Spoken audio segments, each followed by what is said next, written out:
Look, I listened to some of these recordings, and I don't mean I understand. I just find this is where I am, and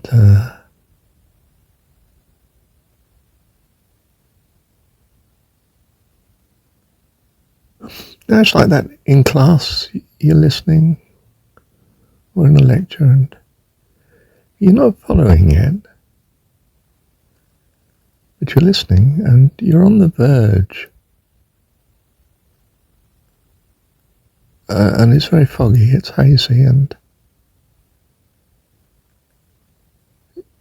you're not absolutely sure in your mind whether there's something here or not. And the preacher goes on, the lecturer, the teacher. He's sure.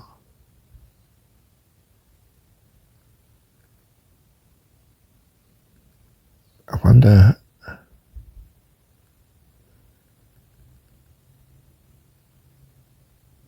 what he understands is useful in some way. How come I can't quite grasp it?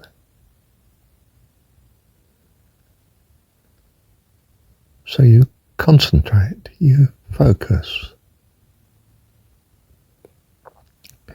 You could say meditate if you think in religious terms. Or you could say study if you think in terms of the academic. Or experiment in terms of the scientist.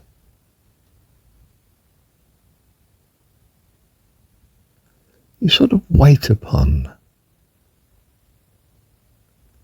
this incoming flow, alertly conscious but not yet knowing.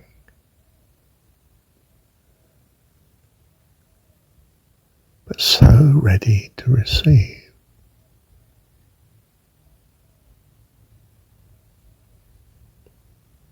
And every now and again bits do fall into place.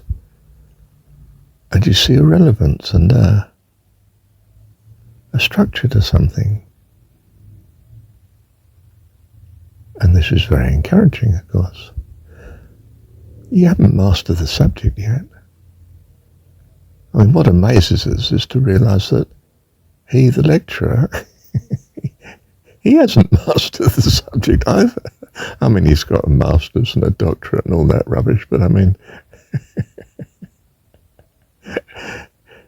he may have fossilised since then and become completely dead.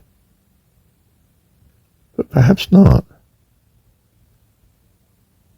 Perhaps he just has stopped somewhere in understanding the structuring and restructuring of understanding.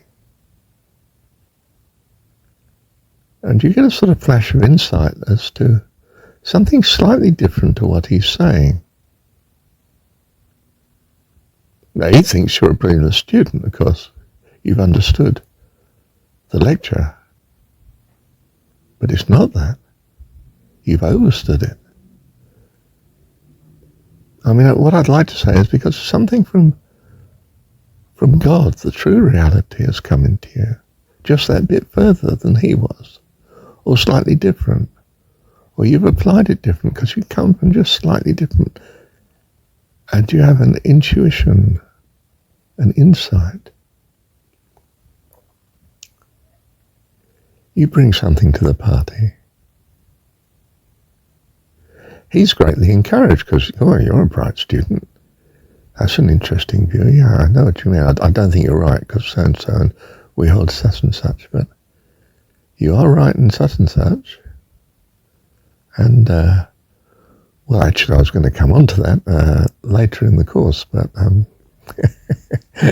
it's good to know in some part you're there already.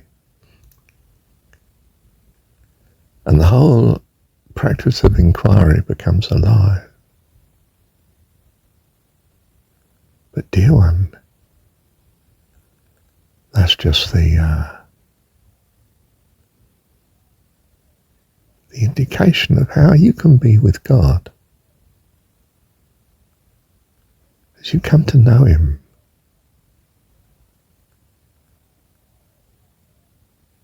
Your relationship with him, no one in between. I don't mean some priest or master or something. No, you don't want that. You find you have your relationship with God.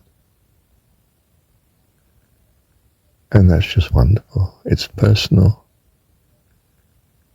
It's enlightening. It's transcendence. See, the kingdom of heaven is within you. You're coming to know God.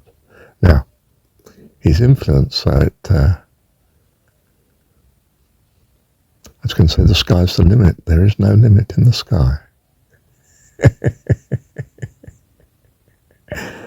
Joy, joy unspeakable, full of glory. Just being in your presence.